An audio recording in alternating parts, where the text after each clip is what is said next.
What's good, ladies and gentlemen? Welcome to an episode of Pro and Bro Wrestling Podcast. We are your hosts. I'm Arnold Telegaarda. And I'm missing no days off. Ho, ho, ho, ho, ho, ho. Last episode before the holidays, huh? What do you mean last episode? Next week. It's Christmas. Oh, okay, yeah, next week is Christmas. So what? We're going to do a rerun or what? We got one in the bag. We got one in the bag. We're pretty backed up. We're pretty backed up, and that's a good thing. Yeah. Check me out. No hate representing. Yeah, man. I think this is a nice festive outfit. You know? I think so. I just got a haircut. Shout out to King Me Lifestyles for taking care of your boy. That's a nice plug for you, my man. But I got to cover up the fresh cut and make it real Christmassy because it's a great time of the year for me. It is. You're a big fan of Halloween, right? Yeah, well, I'm a big fan of every holiday, man, but Halloween's fun. Oh. It's all jolly in my world. Why not? Celebrate them all. But bro, before I lose my train of thought, I was talking to my mom before I rolled over here. Yeah. And she was like, Sonny, I might be off the market now. I'm like, Mom, what the hell are you talking about? I asked her 1,000,001 questions, and she would not tell me who it is. She said it's someone in the neighborhood. What does that mean? What does that mean?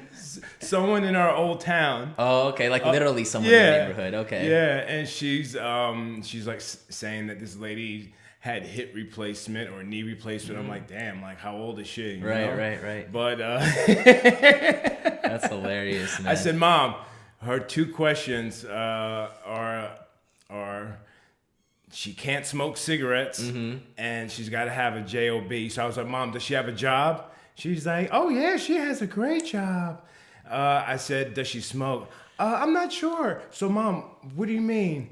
Like, you got to know these questions, you know? She's like, oh, I don't know. Oh, no, I don't think she smokes. She doesn't smoke. I mean, it's either yes or no. It's not a maybe. Yeah. Especially if you're saying that she's the one, you know? What the hell, Mom? Oh, she's already saying she's the one? Oh, well, no, not the one. I'm sorry, but she's off the market. Oh, I see. How you going to be off the market that quickly, you know? When love hits you in the face, sometimes it just happens, man. Yeah. So anytime we do speaking engagements, I'm always like, you know, my mom's here. She's here single, ready to mingle, and she's my personal photographer. She's on the clock, you know. So now, like, if she is off the market, I can be like, congratulations, give everyone a round of applause to my mom. You know, she's off the market. She did it. Know? Yeah, so I have everyone pop for her when I'm doing a speaking engagement. Yeah. So I always find a way to get that pop in. So it was a productive year for your mom, 2019. At the end of the year, you know, closing it with a bang. We'll see. She's a Virgo, so Virgos are very, very tough. Very tough. So you're wearing the No Hate campaign. I remember when WWE did that with them for like 2 years or something, right? The I think it was just campaign? 1 year. 1 year? They did it 1 year. I think probably the year I came out because it was convenient for them. Oh, yeah. So, but I had two sweatshirts, a white one and a black one, and we did the No Hate. We put it on our face. We wore the shirts. No, I don't think they had shirts, but you guys had the like the duct tape over your mouth or something. Yeah, the duct tape over the mouth, and they wrote "No Hate" on our face. Yeah. So it's a really cool campaign and everything. So every time I see an anti-bullying campaign for WWE, my mind just goes to CM Punk during the pipe bomb segment when he was saying, with all these WWE anti-bullying campaign, Vince McMahon is the biggest bully of them all, and that's when they cut off the mic. That was too real, man. I disagree with that because for Sportskeeda Wrestling, my third article is going to be, because I always ask them, like, you know, what they want to hear from me. Yeah. And they're like, everyone likes a Vince McMahon story. Do you have any Vince McMahon stories? And I have several. I have several, of course. But I think the one I'm going to talk about is probably me going into his office, showing him visuals of the idea with me and Bob Backlund and our conversation. Yeah. That's a really long and really good story. So I think I'm going to focus on that one. Or I can break it up into several Vince McMahon stories, you know, to kind of drag out the Sportskeeda Wrestling as a writer, because I could definitely talk about our most recent encounter, you and I, with Vince. Gosh. I'd have to probably get your 2 cents on that, to get your perspective, because you were there, Man. You were there, so. This year it's just crazy. It's a crazy 2019, especially for me, like as a fan, all the things that I got to experience because of you, and just all the like things that I never thought I would ever do in life, I can honestly say that I stepped inside of a WWE ring. Yeah. That happened. Shook Vince McMahon's hand. That happened. And it doesn't get any better than that, man. Well, you know what? I mean, I'm glad we're rocking and rolling on Pro Bro Wrestling episode 35. And I think from this moment forward, we should plan on attending WrestleMania. Yeah, I'm down. Somehow, some way. I'm going to talk to Titus O'Neil to see if he has any opportunities for him and I to work together before I start reaching out to other organizations and start signing to other organizations, because I'm going to be down there regardless. Right. All you got to do is just take care of your plane, and then you're down there. Yeah, I hear you. And it's going to be a last minute decision on a lot of stuff, like the hookups and controlled chaos. Yeah, controlled chaos, and you're going to be able to experience that. And Titus is going to love you. Bennett's going to love you. I know Bennett, Shawn Bennett, Raw referee. Absolutely. He's going to be giving you the hookup, or giving me the hookup, because now I got to ask for stuff now. Yeah. It is what it is. But I think we should plan on WrestleMania in Tampa, just being there. That's a lot of fun, man. Being there. And who knows, we can probably, if I get hooked up with something, whether it's wrestling or doing a speaking engagement, we can bring Pro Wrestling there. Yeah. You know what I mean? So I think that would be really cool. So I think we should plan on that. It would be fun too if one of these days we get to do an episode with the Major Wrestling Figure podcast. Yeah, I mean, with Ryder and Hawkins. Yeah, I mean, they did stuff for a recent Thanksgiving episode, right? Or a toy drive that they do. Oh yeah, they do that I think it's their 3rd year doing this or something like that. Yeah, I mean, to do something with them or to have them on the show, yeah definitely. Did you see who their special guest was? They had a lot of surprises. No. Well, they're friends with Hornswoggle, so obviously Hornswoggle I seen was there. Hornswoggle there, and John Cone, the referee. Yes, but the one legend that they're both Ryder and Hawkins are fans of that showed up was Raven. Raven, I see. Okay, I seen images. Yeah. Yeah, it's really cool, wow. man. And it's really nice to see the community that they have. Back then, like 10, even I want to say maybe 5 years ago, people were like in the closet when it comes to being proud of being a wrestling action figure collector. And because of Hawkins and Ryder, they built a community for them. And just to watch like these live shows for them on YouTube and the attendance that they have, it's nuts, because it's mind-blowing to think like, wow, like there's so many people, at least like me, like grown men, and like there's like women in there too. Yes. That's all about it, and it's really cool to see, man. Breaking barriers, huh? Breaking barriers, yeah. And it's really nice though, because like I bet that's comforting for both Hawkins and Ryder, because let's say that, like, knock on wood, if anything were to ever happen, not even getting released, maybe like their health injury wise, I feel like they can live off of that full time. Sure. Right? Yeah, absolutely. What was I gonna say? Damn it, I lost my train of thought. It's okay. Yeah. It's the cold weather, man. It messes with you. I'm telling you. It was about them too. Damn it. Oh well. But yeah, let's talk about. You got it. One thing I hated was, as a kid, I'm passionate about my figures, but do not call them wrestling dolls. Oh yeah. I don't know if your parents, but I had my family members would always say, "You need to stop playing with those wrestling dolls." I said, do not. That's an insult. Yeah. You know. My sister-in-law, Heart's sister, always gives me a hard time about it, because she knows that I have a wrestling figure Instagram account. Yeah. She's like, she supports me, but she loves giving me a hard time about it. So she's like teasing me about, like, are you still playing with those dolls and everything? And I actually sent her a footage of Kurt Hawkins giving Cassius Ohno a Rey Mysterio figure. and how happy he was and how pissed Ryder was that he didn't get one.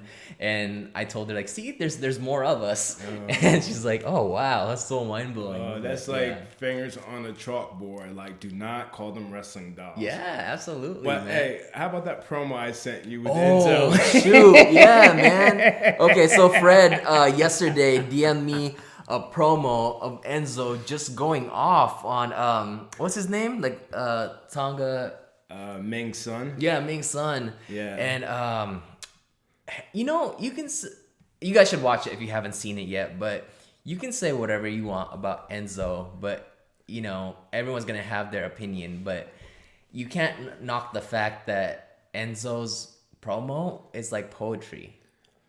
Yeah, he might be something else. Some people might think he's a douchebag. Some people might think he's an asshole. Maybe he is. We don't know him, but the things that's coming out of his mouth is the way he phrases it. Yeah. It's so well thought out, you know?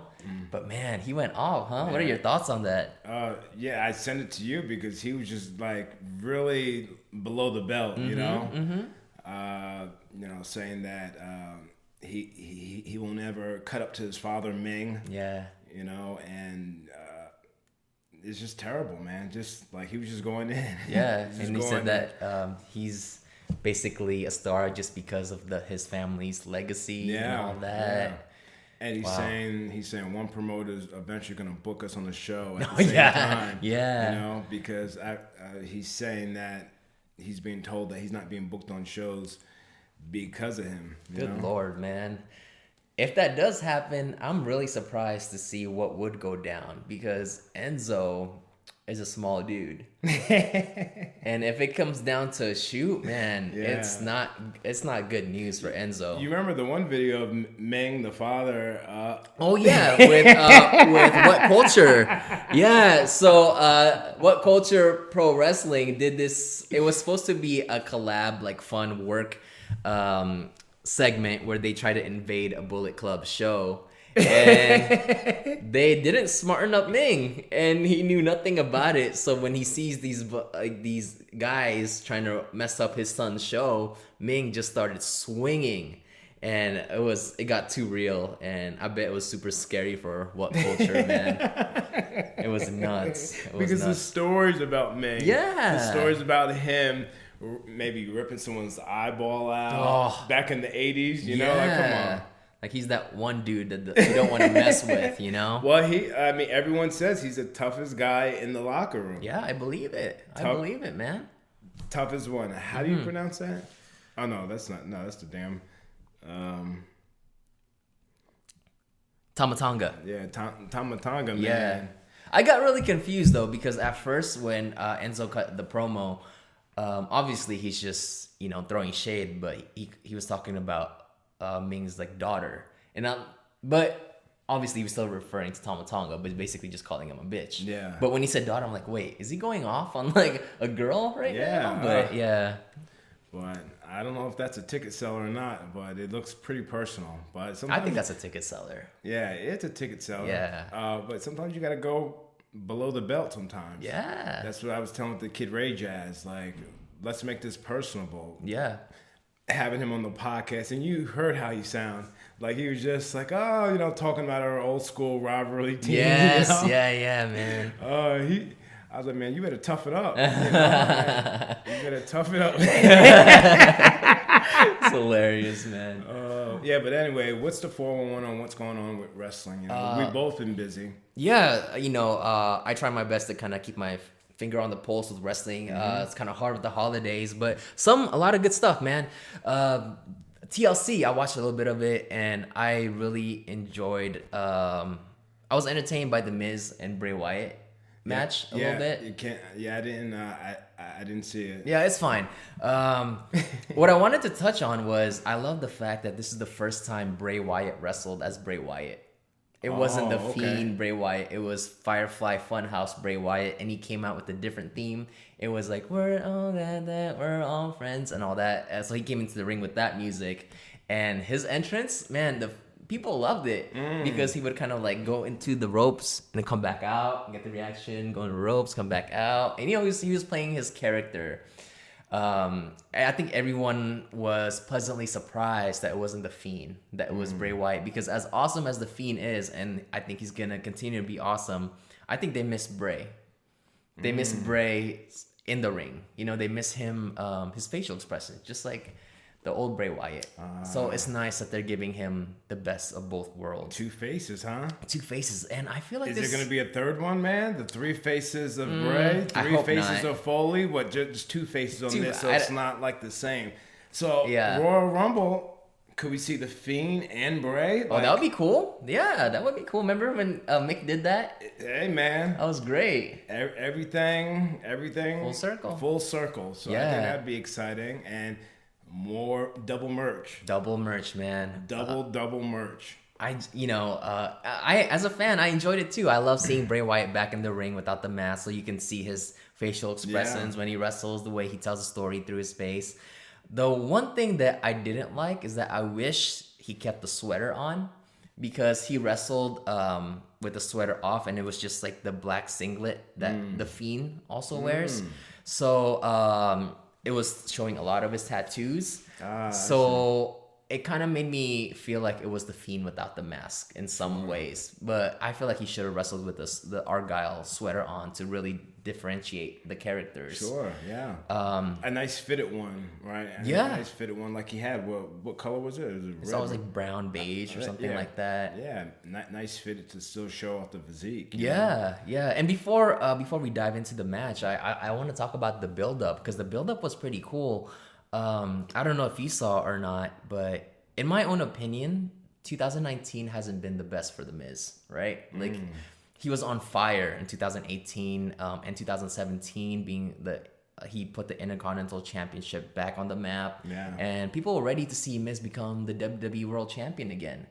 It was that time, but through no fault of his own, he just kind of floated this year. But this last minute storyline with the Fiend, people were rooting for him, because I felt like people weren't really rooting for him during the Shane McMahon thing, because it's just unrealistic that the whole storyline with that is the Miz saying, "Oh, my dad finally said I'm proud of you," after winning the SmackDown tag team titles after he's held the world championship, right?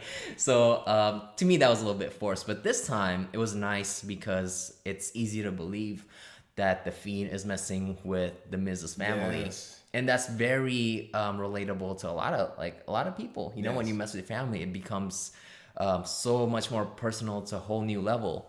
And I don't know if you saw, but they did a segment, I think it was Raw, where Renee Young was doing an interview with The Miz at his home.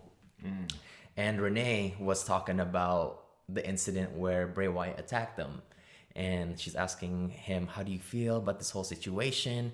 And in the middle of the interview, you hear Maurice go like, Mike. And he's like, what? So he stopped the interview. The camera crew followed him.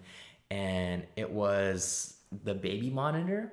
And it was the Miz's daughter playing with one of Bray Wyatt's Firefly Funhouse bunnies. Goodness. And then the video camera kind of had a little static. And all of a sudden, Miz and Maurice's daughter in the crib was surrounded with all the Firefly Funhouse characters. I love it.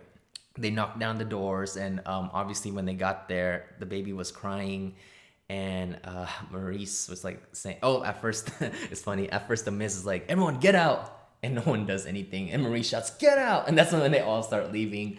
But man, what I got from that segment is not only that it was a good story, but I was blown away by the Miz's daughter the fact that she already knows how to act. She was on cue with everything, real tears, and she pointed to the crib. So it was her actual daughter, huh? It was her actual daughter. The fact that she was in tears and went like that to the crib and acting scared, she was able to take directions already. Yeah, but who knows? Maybe they could have dropped something in her eyes without her even knowing, and then told her to point, huh? Whatever it takes. But she got it done. How old is is this his first daughter? First obviously. daughter. Yeah. Yeah, I'm not sure. I'm sure she's at an age where she can't even say a full sentence, you know? So That's Goo Goo amazing. Gaga still sleeps in a crib. Yeah, that's amazing how they can make that happen. You should watch it, man. It's intense. Like everyone in the comment section was like, "Wow, her acting." I don't know what they said. Like her acting's better than Roman Reigns. Like you know how it is. Like they start like comparing it to things. Yes. But who does that? I just don't understand who does. Anyway. But I love the build up to that because fans took it seriously. They were heavily invested in it, and when it came down to the match, that didn't enjoy so much, like the early and middle part of the match, because it was just the Miz beating up Bray. Basically throughout the whole match, Bray getting it from the Miz, and of course last minute Bray gets his upcomings and hits him, you know, with a 1, 2, 3. But what people really enjoyed was what happened after the match. Oh man, tell me you didn't see this, because I want to tell you what happened if you didn't really see this. No, I didn't see it. Oh my god. Okay, so after the match, it looked as if the Fiend was gonna come out, right? And then Bray Wyatt was in the ring, and Bray was like, "Oh," he was happy, like as if like the Fiend is a different person. Like he's here, and he's super happy. And then all of a sudden, the Fiend shows up on the Titantron, and he's just looking in the ring, and Bray Wyatt was looking at him as if like they have a connection. And Bray said, "Okay, I'll do it," and he gets out of the ring, and he comes back into the ring with this.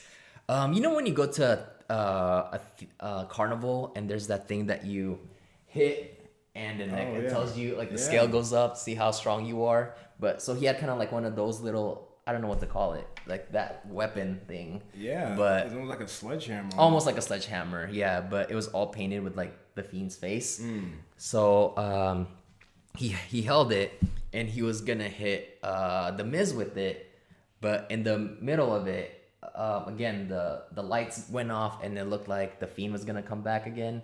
But then he turned around and he got kneed in the face by Daniel Bryan. Oh, okay. I seen clips of that. Yeah. Oh, and then he was like covered up. Yeah, right? Daniel had his hoodie on. Oh, okay. Yeah, Daniel had his hoodie on, and then yeah, because I seen pictures of it, so that's where the pictures came from. Yes. That incident. Yes. Oh my goodness. So he had his hoodie on, and then he took it off, and we revealed the new look for Daniel Bryan, and it's the American Dragon Bryan Danielson look with the shaved head and the shaved beard. It's really cool to see that when he has the same haircut, he still looks the same that like when he first started in WWE. He looks a little bit more chiseled. More chiseled. Definitely more chiseled. With age, you become more chiseled. Yes. But it's funny to piggyback that whole scenario. How about the old Daniel Bryan bring back the old Nexus, you know? Yeah. And then try to defeat the Fiend. Yeah. Or, you know? Yeah. It'd be kind of crazy, huh? Yeah, that'd be cool, man. Yeah. That'd be amazing. I love it. Because he has the old look, you know? Yes. So let him, since the Shield will never really, the old Shield will never come back together, you bring back like the old Nexus, you know? Yeah. The old Nexus with Daniel Bryan. Yeah. And then do things the right way or more sadistic. I'm telling you, man, if that ever happens with the Nexus, the tease is going to be the most fun. Like, I just see it now. It's like someone just throws in the armband, you know? And the camera zooms in on it or something. Yeah.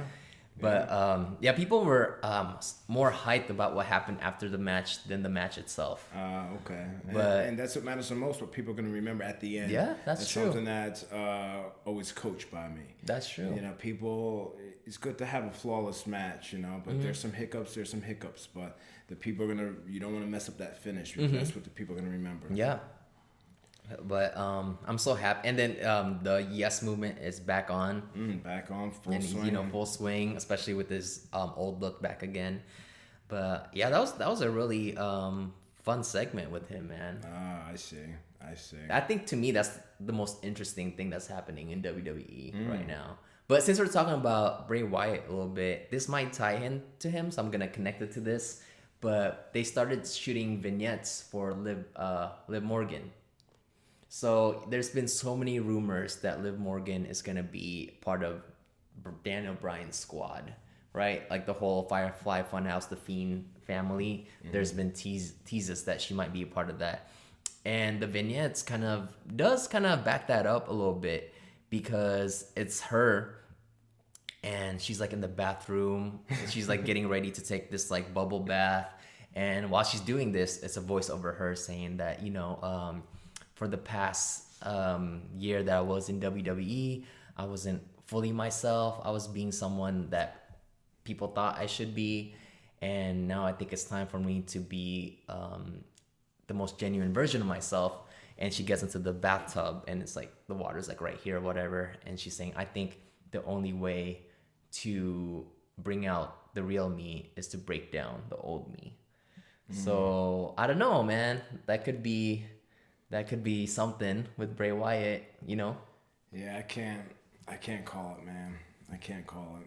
I think it'll be fun, man. And also, another reason why they thought that it might be attached to Bray Wyatt was Bray Wyatt actually got the Miz and Maurice's baby girl's doll, and it's the face is painted like the Fiend. So I don't know, that might be Liv Morgan's new look, but we'll see. Oh my goodness, that'd be interesting, man. Yeah. That'd be interesting. Oh, why not? Yeah. Why not? Bray's never been paired with the girl. People thought they were gonna do it. There were so many potentials for who they were gonna pick for the Sister Abigail character back in the day, but obviously it turned out Bray Wyatt became Sister Abigail herself. I see that pairing, and didn't they just split up the recent pairing of? Oh yeah, good call. Andrade and Selena Vega. Yeah, what's going on with that?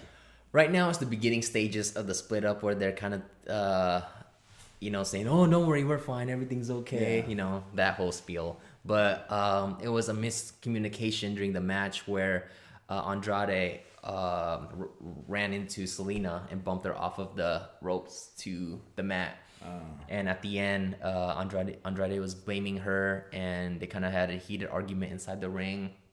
And afterwards, they had an interview backstage asking Selena, like, what happened between you and Andrade, and she played it off like everything's okay, like we're like, me and Andrade is fine, it was a miscommunication, but we're fine. So it's just the tip of the iceberg for that breakup right now. Yeah, well, hopefully the breakup isn't has nothing to do with Charlotte or anything. That's what people are saying. Yeah. Oh, people are saying that. Yeah, huh? Maybe. Whew, that's what all I can say is I'm happy I'm gay, man. I'm happy I'm gay. I don't want any of that drama. I'm the most non-confrontational person. Yeah. You can look at my phone all you want to if we're really in a relationship, but like, please don't go crazy. And speaking of the flares, it's funny what you posted on our account. It was hilarious, man. Ric Flair jamming out to his own ringtone. His own ringtone. Yeah. And I was like, wow, I was cracking up. I could not stop watching that video. I was like, that's got to go up on the Pro and Bro Wrestling Instagram. He's like, woo, Ric Flair drip. Woo, Ric Flair drip go woo in his eyes. His dancing's the best. His eyes like. But that's how it was probably back in the 80s and the 90s that's how at the they bar. Groove, man. At the bar, like, woo, put it on my tab, baby. Woo. Yeah. And do you hear? I think that's Charlotte. Like, that recorded it, right? Yeah. It could be Charlotte or the other daughter, but no, it's Charlotte. It's because Charlotte? I know her laugh. Her laugh is like. Yeah. Is that you? Like, is that you? Dad? Yeah. Ric Flair drip go woo. His dancing is the best, though. Yeah. I love it. Yeah. One day I'm gonna be like that. Ric Flair drip go woo. PTP go millions of dollars. Millions The of whole dollars. Millions finger of dollars. movement. Yeah, just like I'm gonna be doing it from now until I'm 80. Yeah, 80 yeah. until I'm 6 feet under. Yeah, I absolutely, ain't gonna limit man. myself to 80. My grandfather's 94 years old and Yeah. still pimping. Yeah, heck yeah, man. Yeah, he still looks good too, man. He's Yeah. got his own brand and everything with a hat. Oh yeah, he's got his look. He's got his uniform look, and everyone loves him. And what 94-year-old dude do you know has Instagram?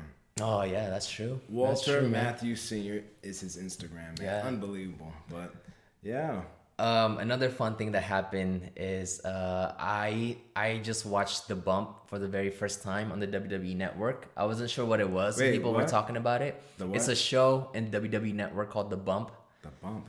I don't know what that is, man. So basically, it's kind of like almost like a TMZ vibe of WWE. Oh, God. It's I forgot her name, but she's like a backstage host for WWE. But it's her and there's other people around her that's like a on-camera presence, like hosts, like 2 guys, and then there's people chilling in the back, and they're just like pitching in whatever they want whenever they want. You know, it's a very relaxed situation they got going on, and they've had previous guests like Trish Stratus on it before, and this episode was very interesting because they had John Morrison as a guest. Oh yeah, I see him at the Performance Center working out. Yeah, I don't know why he's there. He's got to be maybe trying to get his groove back. But I mean, he's been still active, you know. But as you mentioned, you saw him in the Performance Center on his Instagram working out. He did say that the ropes are different. Yes, exactly. Because on the independents, they use mostly cables.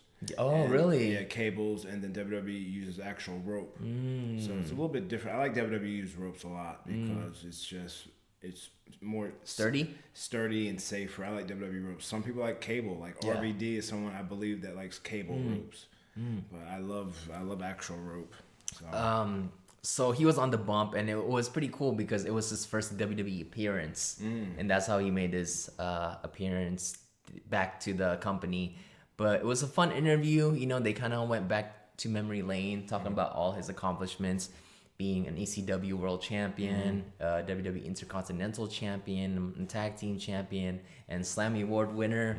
And they actually showed a footage of him winning Tough Enough. And I forgot that he won. But yeah. What year was that? That was like 2002, huh? Yeah, 2002. And, you know, what I liked about that segment was that the Miz called in. And it was as real as it gets because they're still very close. I don't know if you know that, right? Yes. It was the Miz, Morrison, Zach, and Dolph. Like they hang out. Like they're good friends. I've seen them all together. Maybe a modern day Click without the power, huh? Yeah. Yeah, you're right. That's a good one.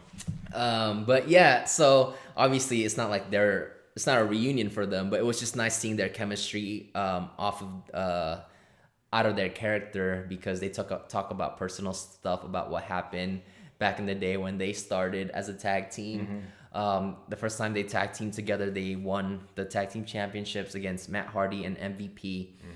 And they also did some commentating work, like, you know, and they talked about the major heat that they got from that because the Miz was like saying, we did the commentary and we went backstage and we were shooting an interview, and in the middle of the interview, someone comes storming in. Who do you think it is? Someone comes storming in, basically saying like, you guys buried them. Like, how dare you, blah, blah, blah. Who do you think that would be? What, Triple H? No. Who would do that? Who would do that backstage? Damn, that's a man. hothead. Who, Randy? No. Fuck. Let me tell you. Yeah, tell me. JBL. JBL. Are you kidding me? Yeah, in the middle of an interview, JBL just like, you buried them, blah, blah, blah. And then you son of a bitch. Yeah, man. You would say that, JBL? So the Miz was explaining at this time, you know, the Miz was very, very not liked in the locker room. But including you. But people like John Morrison, right? So they started like the But John's quiet, you know. But he's quiet, I'm quiet, so we don't say much. I've seen him at the airport, and he's like, "What's up, dude?" Yeah. I said, "Hey, man, how's everything?" Good. Yeah. Like he's very short, but the Miz, who I love now, he's very over the top and everything. But when you work with him, he's helping you. Yeah. You know? He's over the top. I'm quiet, so like opposites attract. That's true. But I like that you mentioned that because this is where the story gets interesting. So JBL was going off on Morrison and the Miz, saying how disrespectful they are. And again, the Miz said like, you know, I had my head down and like, you know, no one liked me, so I was just like taking it. I was like, I'm so sorry, like my fault, blah blah blah. And then JBL like walked away. And so this whole story, they said that like the Miz and John Morrison actually talked about it on John Morrison's wedding, like during the Miz's speech. So I guess it's that iconic. Yeah. So JBL walked away, and the Miz was like, "I'm sorry." And then John Morrison goes, "I've had it. That's it." And he took off his jacket and he walked to JBL, and the Miz was like, "No, don't do it.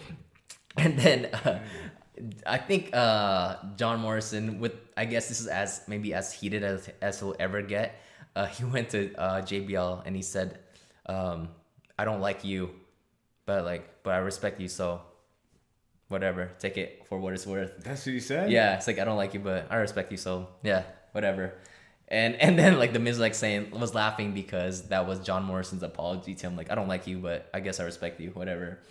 And then the funny thing about that was maybe that gave JBL respect for John, and John Morrison said the next week JBL took him out drinking. Yeah, but the Miz was like saying like, "Man, I didn't even do anything, and I was the one that was apologizing." And John Morrison, for like, out of his character, got hot and like stood up for himself. But that was fun. It was really cool seeing the chemistry between Morrison and the Miz, and they talked about their old web show called The Dirt Sheet. Remember that? Yes. And they were saying that's why they were so good at what they do, because there's always got to be one person that's a little outrageous. Yeah, outrageous. Yeah. And Titus and he was the outrageous one. I was the quiet one. Yeah. I was like silent but deadly. Like I would go from zero to hero. Yeah. Like I can be nice and calm, but if something sets me off, like if the rooms have like if the rooms aren't like cleaned or something like that, and it's like we're checking in late, that would just set me off. Yeah. Like, damn it. But that's like winning chemistry though, if someone is the talkative one, the voice of the group, and the other one is the one that backs it up. Yeah. Like I felt like you were the more athletic one in Primetime Players, and that goes the same with Morrison, as Morrison being the athletic one and Miz being the one on the mic. Yeah. But like that was a really cool segment. And another thing that was interesting was, again, still going with John Morrison on the bump, they brought up Seth Rollins. And they it was just kind of like a game where they would give superstars' name, John Morrison gets his opinion about them. Okay. And he said all nice things to everyone, but I mentioned Seth Rollins. And at first I think John just said nice things about him, and they go like, "Well, Seth actually said some things about you." And he's like, "Oh, really? What did he say?" He said, "Well, he said that you're a 0-time WWE champion, and you never held the WWE championship," and just basically undermining his accomplishments. And this is the first time that Morrison's heard it, and you can tell that was the first time Morrison's heard it, because here it is, Morrison giving him compliments about him, and then hearing that. So he's like, "Oh, wow, okay. Well, I think Seth is the type of person that's been sipping too much of his own Kool-Aid." Obviously Seth is very accomplished. Like he cares about his accomplishments, like his accomplished driven or whatever. And I think he just, he's sipping a little too much of his own Kool-Aid. Maybe he needs to get knocked off, like, this high that he's in, and maybe I'm the one to do it. Or so he said something along those lines. But man, I think at this point Seth is just like, F it.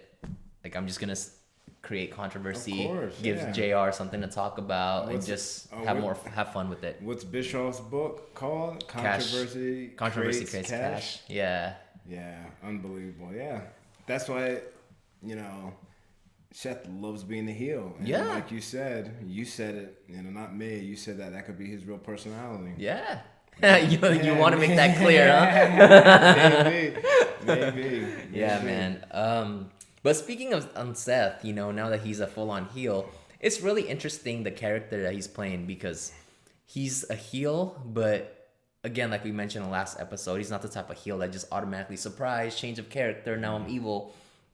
His heel character still has, he has reasons behind it. Mm-hmm. So, for one, what I found really interesting was now that he is a heel with AOP, he's getting cheered.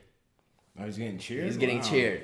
In the beginning of Raw, he was saying like, "Oh, for last year, I've been carrying this company on my back, blah, blah, blah," all the stuff that he sacrificed, and the fans were cheering him. So he said something along the lines with, "For what I'm about to do tonight, I'm sorry." Like he's apologizing in advance that he's sorry. And of course, everyone's wondering like, "Oh, what does that mean? What is he gonna do?" So towards the end of the show, basically the AOP came out when Rey Mysterio was out in the ring, and AOP and Seth Rollins came out, and Seth Rollins had a lead pipe.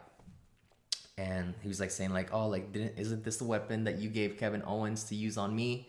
You know, so AOP beat him up or whatever. And then I think Seth was going to hit him with the pipe.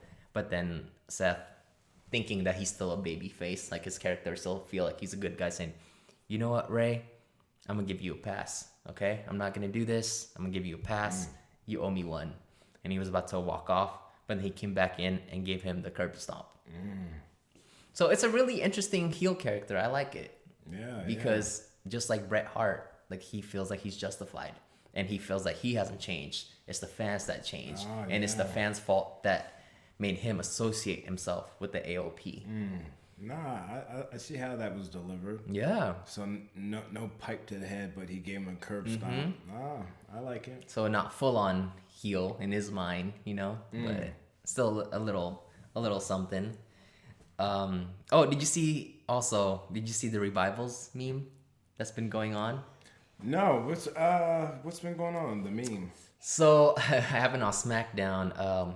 Forgive me, but I get the two Oh, mixed up. yes, I'm sorry. When he fell, yeah. I don't know, Scott Dawson or Dash Wilder. One of I don't know their. Oh, Dawson. Yeah. Scott Dawson. So he fell because I guess he was doing that walk backwards and he tripped on the set. No, I'm sorry. I think it was Dash Wilder. Dash Wilder, right? Yeah. We got it mixed up. Yeah, I'm sorry. Dash Wilder. But it's funny though, when he fell, he automatically just tried to get Dawson's attention, like, hey, you know.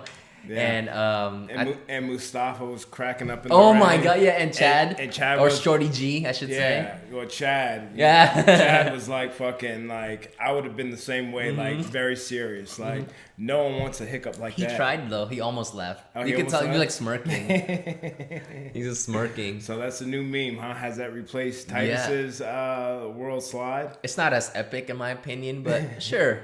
It's the modern day. But what a strange way to fall. It looked like he was trying to like walk in the arena backwards, and he just like yeah. And I guess like, you know, people were having fun with it, and he was too. But like he tweeted something along the lines with like, "Okay, guys, that's enough," you know. But I don't think he minded at all. But that reminds me of a time that Edge talked about when Edge was a heel and he was wrestling Shawn Michaels. And Shawn Michaels did that pose where he's on his knees and he's doing and his jacket, thing, yes. And his jacket got caught. And Edge said that in that moment, he was standing in the middle of the ring and it took him everything he had not to laugh. As a heel, you know, he had to keep the tension on. And it was like one of the hardest things he's ever done. Yes. But it happens, man. That thing got hooked and he could not get out of it. Man. And Shawn was putting it over for a long time. Yeah. And that's one of the things with like wrestling with you guys calling it on the spot. Sometimes you just don't know how to react because something happens and you guys don't know. You have to rely on your gut feeling. Yes. One of the situations that happened is I think Jeff Hardy did the Whisper in the Wind on why is his name slipping? Jinder Mahal. Okay. And it barely tapped them. Yes. And he could have gone both ways with that, right? Yes. Like, what's the right call? Like, pretend like that did hit him and knock him down, or he can just play it off like he missed and he fell. Yeah. So that's one of the things that you gotta. Yeah, that's kind of tough, man. Like you just gotta just shrug it off like it didn't affect you, and then hit him with something else or put him back on top with something else. Yeah. You know? So, that's or work back up to that spot and he does hit you, right? Exactly. That goes back to I think maybe the conversation with Tasha Steelz. Like if something gets messed up in the ring, you go to what's next. Yeah, that's true. Because it's good advice. Yeah, you just go to what's next because if you try to redo it, you can tell that you're trying to get back into what was originally messed up. Yeah. So you just have to kind of like improvise. That's why we're the best improvers in the business. We just gotta know what's next. Right. So. Yeah. What's one thing that happened to you in the ring where you almost had in WWE that you almost had a panic attack of like, oh my god, how do I save this? Or like if there's like a botch that happened that you can recall and you had to go with your gut.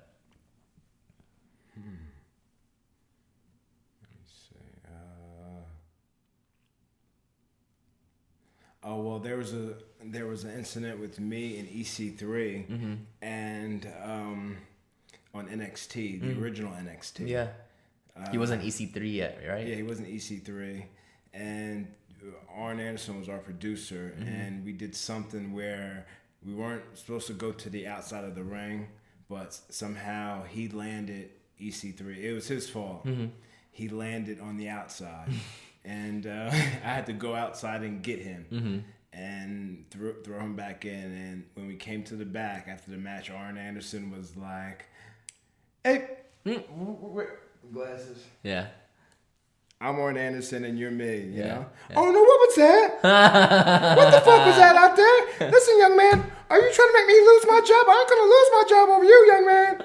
That's what the funny. fuck was that out there? Why was he saying that to you, though, when it was EC3's fault? I have the most, because we were both in there, you know? So he's talking to us. Yeah. And again, I'm in the Miz situation. Ah, yeah, man. My head is down. Right, But I'm sorry. regardless of whether I'm right or wrong, Yeah. in many situations, I was right. In a lot of situations, Sure. I always take the blame. Sure. I always have my head down. Yeah. Mike Rotunda we had his daughter on. Yeah. He was a big producer for a lot of my matches. Anytime something got messed up, I would always say, "I'm sorry, Mike. I'm sorry, Mike.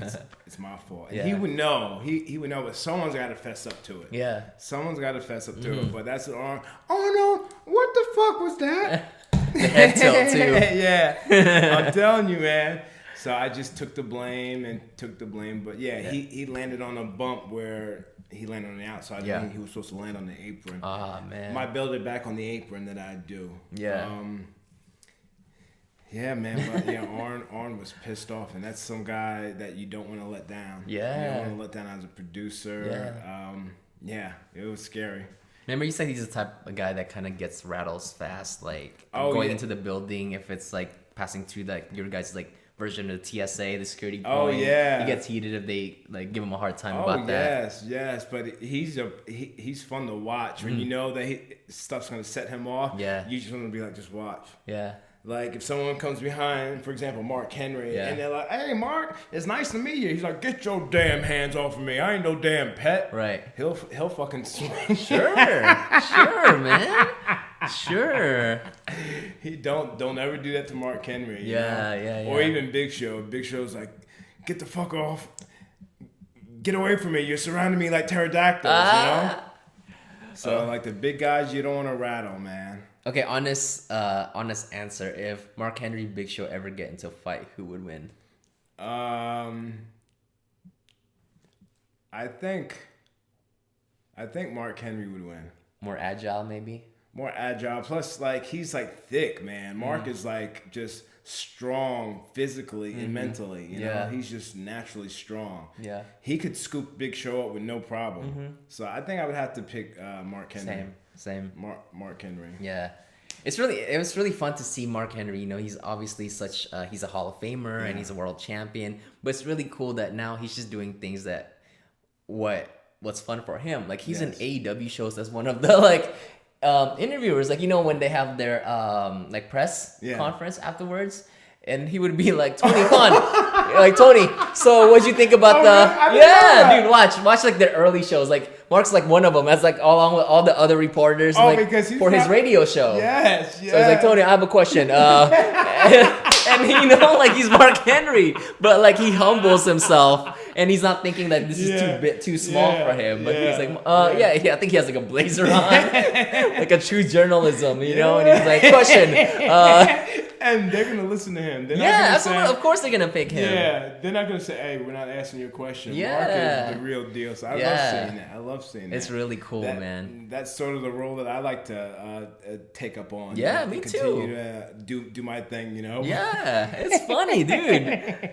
He dives right into that role. Hey, Tony Khan, I got a question for you. Yeah. What do you think about the future of AEW in 2020? Who's gonna be the next Sonnys? Absolutely, that's the stuff you would say. That's like the stuff it's almost spot on, man.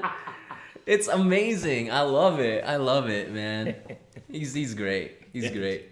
Yes, he is, man. I drove his big ass around. That's why I'm laughing the way I laugh. Yeah. Drove his big ass around for over 5 years. I can talk shit about him all I want. Oh, so I was listening to Sam Roberts, right? And they had X-Pac on the podcast, obviously talking about being inducted again back to back, like you said, like first one to do it. And they just talked about what he thought about the whole situation, and it was interesting because he talked about back in his NWO days, right? Obviously, I discussed this before. I was telling you like, it's really interesting that I'm glad they did it. I'm not against it, but it's really interesting that they put X-Pac in there, and because the Big Show was the fourth member, right? It was the Big Show, and then it was Ted DiBiase, and then it was X-Pac. That's why his name was Syxx, because he was the sixth member. So, but it makes sense that he's a part of the NWO, because when you think of the NWO, you also associate X-Pac in that, absolutely. Because he was a strong member more than the Big Show. You don't think NWO Big Show. You think about like X-Pac, Click, DX, all that. Syxx, yeah. Yeah, so it was really cool because he was talking about a time when he had to be off TV. I think something about like either he was injured or he was like on his way to WWE or whatever. It was like 10 months off of TV.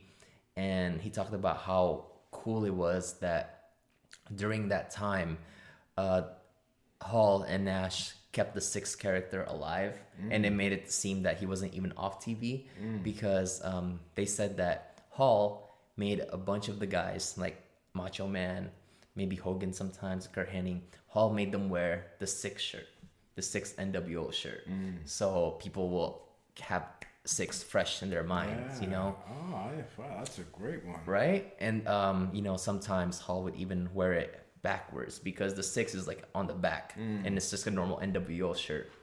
So Hall would even flip it around where the Syxx is in the front, and it's really cool, man, just to see how close they are, and how well they look out for each other. Like they think about that stuff, and I think overall, I just think Hall is like a really sweet guy. Yeah, when it comes Scott down Hall? to it, yeah. Oh, absolutely. I mean, I told you about this story about anytime I see Scott at signings, he comes like, he gets up, he comes walking right over to me. We meet each other halfway, and then Nash slowly gets up. Like, I guess I guess I can do that. I love Nash, but Scott I've always had a connection with, Yeah. And he's always been nice to me backstage, and like he always throws up the block the hate with me. Yeah. Always retweets my stuff or favorites it. So Yeah. I mean, I know people get giddy when I do it for them. I get giddy when Scott does it for me. Yeah, I'm sure. Yeah, but Scott and Pac, I can only imagine if I was in their era. Sure. I would be very friendly with them and buddy with them. Yeah. So. Yeah. And like Shawn even touched on the character of Scott Hall, because back in even I think the AWA days, before they were both in WWE, they were already friends, obviously, because they work with each other. But Scott Hall sent Shawn a postcard, like from a different state, just say, "Hey, hope all is well." And Shawn said like he received that, and he's like, "Wow, like back then, it's not as simple as like a text message. Like that takes effort to actually write it, send it. That takes a lot of your, not a lot, but you know what I mean? Like you don't have to do that. And for him to do that, Shawn said that goes a lot. That just shows what kind of person Scott Hall is, the type of man that he is. Yeah. And when it comes to like ring work for me, for them, Scott and Shawn, they're like, when they're in their prime, they were the best. It was fun to watch them, man. Were fun to watch, and they hung out together. For me, when I was, I guess maybe halfway into my career, it was me and the one referee, Danilo. Yeah. We were like probably the two best wrestlers, performers that came out of IWF. We would hang out together. We would watch wrestling together. That's all we would think about, Yeah. So that's who I compare to, like, back in my day of grinding it out. Yeah. Scott Hall and Shawn Michaels, they were Click. Me and Danilo Amphibio, SmackDown referee, who and I were inseparable. Yeah, that's really cool, man. And even I remember as a kid just watching Hall and like Razor Ramon and Shawn Michaels matches. I wanted to be Shawn in the ring because it just looked fun. Like they would do spots where they're bouncing off the ropes and then they would butt heads and both of them fall down, and they just like chilled there. They would sell it for like a few minutes, and like like as a wrestling fan, I would pretend to wrestle too, like on my mattress and everything, and I would always like reenact that spot. Of just kind of like, and just laying there and like taking my time. How about when Shawn Michaels would get his tights pulled down? Yeah, and, that too. Like, these moments, this would probably happen a lot. A lot of stuff you try out on live events. Yeah. To see what the people are gonna bite on. Yeah. You develop a routine so when it comes to TV, you can deliver it spot on. Yeah.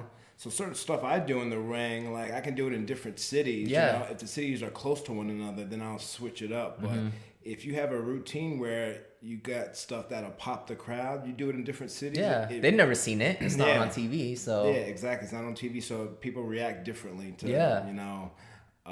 stuff that I do with. Where was I going? The stuff that you do, like in the ring. But I get it. I get your point. Like having a routine. So like.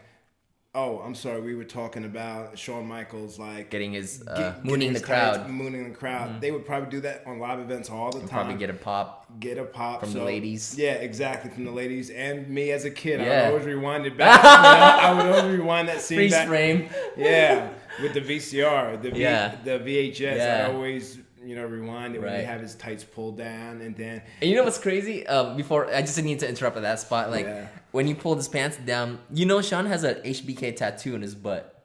Does he? Is that real? That's real. Are you sure that's real? Yeah, that's real. Because, how do you know well, that's here, real? finish your story and I'll tell you why it's real. Well, damn. He would pull the tights down and then he'd kick Razor off and he'd drop the elbow on, boom. And but while his pants are still down. Yeah, you keep it down long. Like, you don't expect it to be, down, you know? And I think that was just passed over. Ric Flair would do that sometimes. Yeah, I remember. Would be trying to pin him, and Ricky Steamboat would pull the tights down, and he'd get rolled up. Yeah. People react to that. Absolutely. So the one spot that I like to do in different cities that my grandfather and I have named the Nutter Spot. If you can insert me and Ray Jazz in front of my grandfather, I give him the Nutter Spot here. Okay. So. Yeah, it's just something where like I just pull his legs into the pole and the crowd reacts. But before I pull his legs into the pole, I always look at the people, and I won't say anything. I'll just look at them, and then like they'll immediately start like nodding their head. I'll be like, huh? Yeah. Big production, of course. Like, I'll use terms like that when I'm like. Talking over a match, like Arnold, we need to have a big production in this scene, or I'm not planning spots with you, Ray Jazz. I'm planning moments. Sure. So that's a good way to think about it. Yeah, we want to plan moments. You don't want to plan the spots, So that's how I like to think of it, because to me it's still real, Absolutely. It's controlled chaos, we're like professional stuntmen. Yeah. So I want to make it as real as possible. And one of my favorite, I never heard that term before, by the way, big production moments. Yeah. But one of my favorite big production moment is. Oh yeah. And then the good guys always like. Yeah. Should I? Yeah. Should I trust them? And even more, you like, man, I got to make sure my hands aren't sweating. Yeah. You start wiping it on your hand, and then Let's go. And then the hands start moving, the feet start moving, the body starts gyrating a little bit. And then of course, you being a bad guy, you got to go down. Yeah. Go down. One knee. And then you come up, not yet, and then back down. Yeah. And then do it again, not yet, back down, and then really build it up. Here we go, brother. Here we go. Yeah. That's how we talk. So that's why. Back to the HBK tattoo. It's real. I feel like it's real because down the line, Shawn Michaels did I think called an article for WWE Inc. or whatever. So that when he talks about his tattoos. And he has his kids right here. Oh, I thought you were gonna go into his Playgirl image or something like that. Oh no. I didn't get my hands on those, Listen, I love Shawn. Don't love him that much. But he on that episode, on that article, he talked about how he can't he won't show the butt one because he just feels it's inappropriate as a Christian man, you know? Oh, man. If you do the crime, you do the time. Yeah. Yeah, man. It's hilarious. That's a good one. This is pretty fun. I was watching some AEW stuff, and I'm never really familiar with Orange Cassidy and his work, you know. Yeah. But like now, I love it, huh? now I'm like a fan just because of the funny stuff he does in the ring. Yeah. Like the whole like conserving energy thing. Oh yeah. He literally has his hands in his pocket, and the fan reaction is what makes it. He just taps him on like his ankle, and I just go, oh, and then he taps on the other ankle, like, oh, and he just like winds it up a little bit, and he just goes, and then everyone like pops. It's hilarious, man. I love it. I think they I just through AEW, I just discovered him. Same. I like this guy. I like his demeanor. I think him and Tony Khan seem like they're really good friends. I think they dressed up as each other. Oh, for, did they? Halloween. How funny. Tony Khan dressed up as Cassidy. But yeah, I love it. And the dive that he does, it's but sick. with his hands in his pocket, like he doesn't care. He just It's sick. It's man. amazing. I can never do that because anytime I never dive, I can count maybe on one hand if I ever did a dive. I'm scared. Yeah. But I need my hands so I can break my fall. Sure, you know? sure. But doing that, Yeah, that's scary. nuts. But he kind of does it backwards, right? A little bit, but it's still fucking scary. Your shoulder, man. Yeah. So really got to trust your dance partner with that. Exactly. Stop using my lines. Dan. You're using my lines. You're hanging around me too damn much. This is me, like my mom. You're just hanging around me too damn much.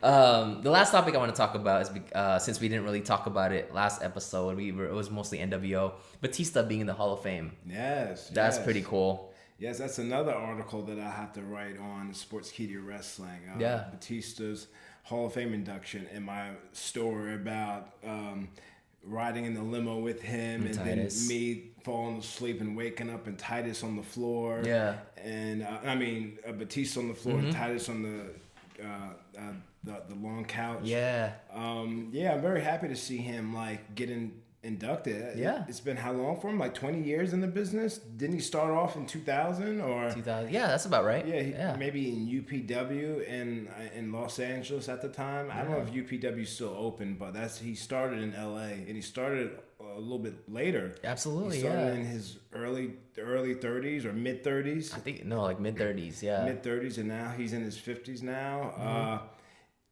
His last WrestleMania match was against Hunter, and they're tight.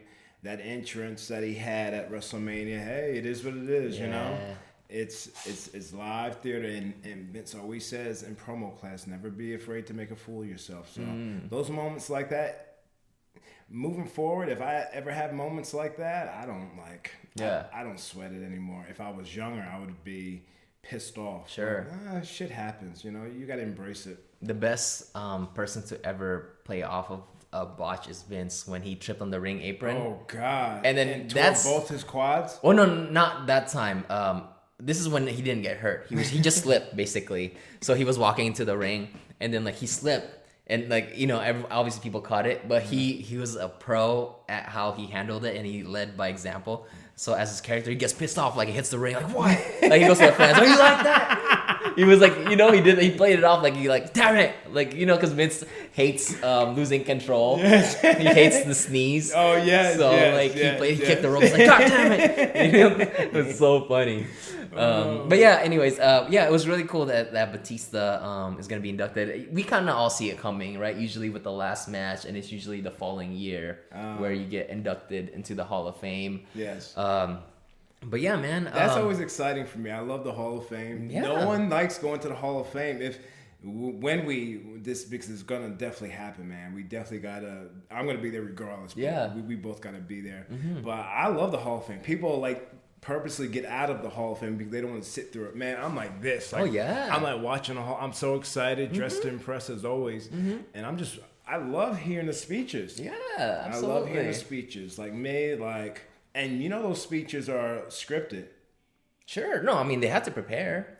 Yeah, but, not word for word. I mean, actually, I'm sure they I'm sure they have an idea of what they're gonna say. Yeah. I know I would have an idea, but I would not remember a piece of paper. You know. Well, they would bring a piece of paper. Like sometimes they're like, yeah, some people do, but Yeah. like someone like Scott Hall, like God, man, that's one of the best ones. the best one. That's one of the what do you best say? ones. You know it. Work hard. Right, no. Hold on. Oh, come on. It's like hard times don't last. Oh, yeah. But bad guys do. Hard times don't last. No, or bad times don't last, but bad guys do. Yeah, that's how we ended it. But oh my god, someone got that tatted actually. Yeah, it's like something out of like Rocky. You know, he's And- like the Rocky of wrestling. But the way he delivered it was the best. It was like, but bad guys do. Yeah, and everyone like man. popped, and it was so fun. So yeah, the speeches are always the best to me. I know Bob Backlund, when he got inducted, Vince had to personally get off the headset and like go out there and like say, "Come on." For real? Yeah, he kept going. For real? Yeah, he kept going. He was going long and he was crazy with his promo.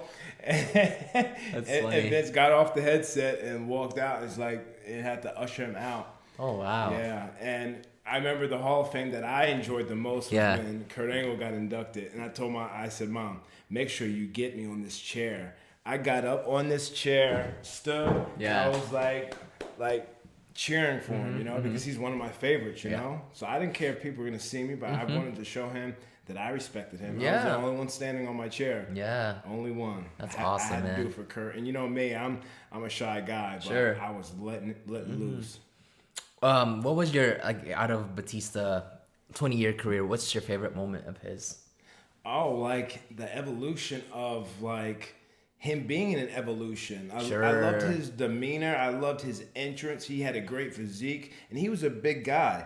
He knew how to control his speed. If you Yeah. watch him, he would never trip over his feet. His entrance was my favorite part because he had so much attitude and pizzazz when he would do the guns, you know. Oh, yeah.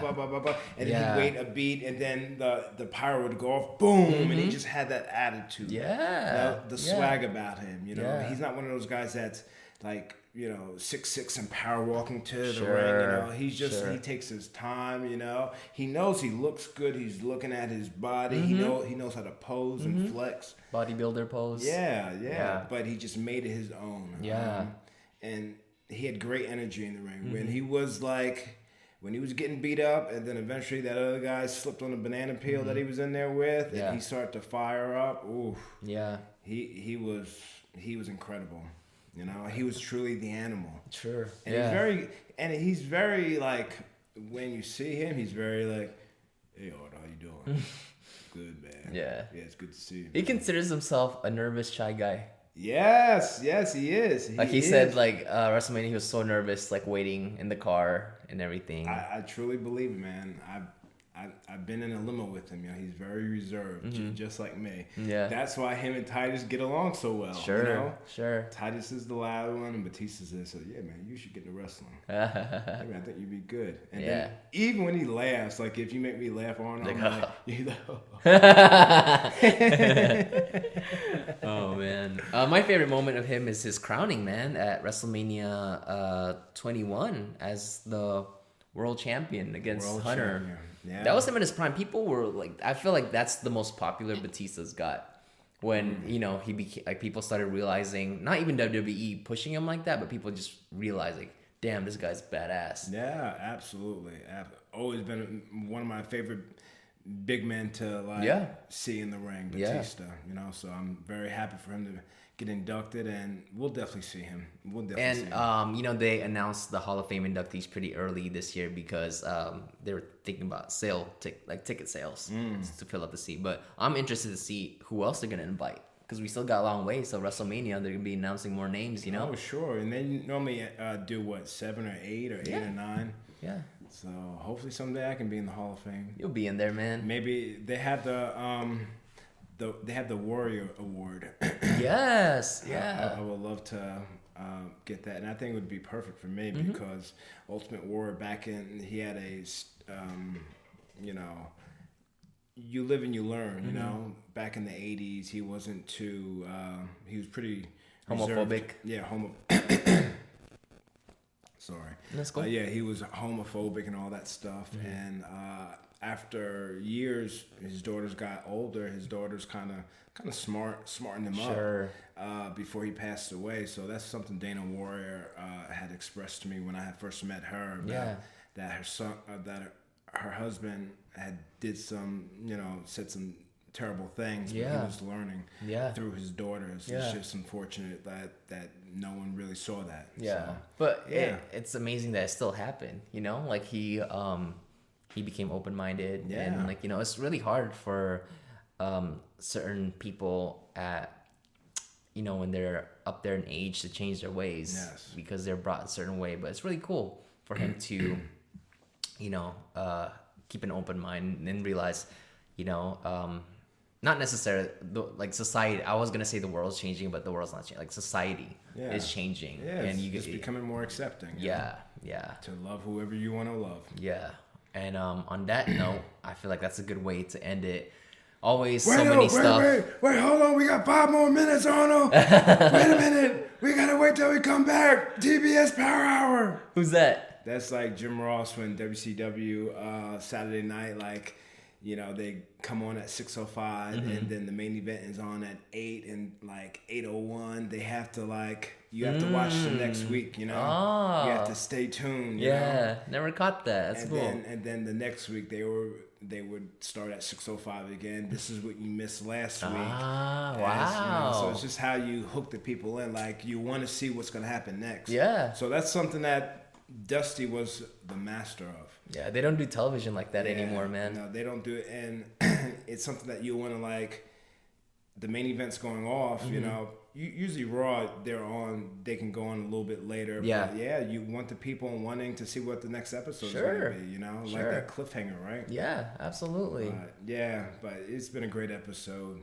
Thank you guys so much for watching and listening. And of course, if you're listening to us on iTunes, make sure you guys give us a 5-star review if you guys like what you hear, and leave us a comment. And also, if you're watching us visually, don't forget to subscribe to our YouTube channel and give us a thumbs up.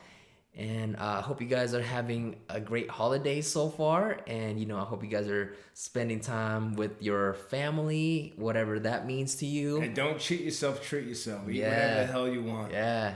It's time, man. It's if you're gonna do it now. Yes, do it now. Any last words? Block the hate, no hate, salute the great.